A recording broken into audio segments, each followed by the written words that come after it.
శ్రీమాత్రే నమః. అందరికీ నమస్కారం అండి.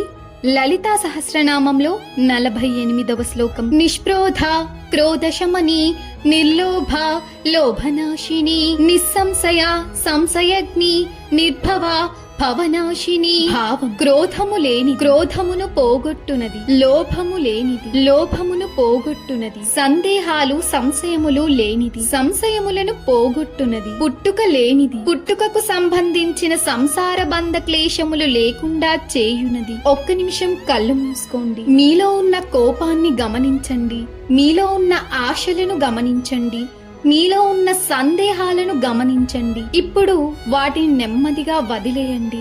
మీలో ఒక ప్రశాంతత వస్తుంది.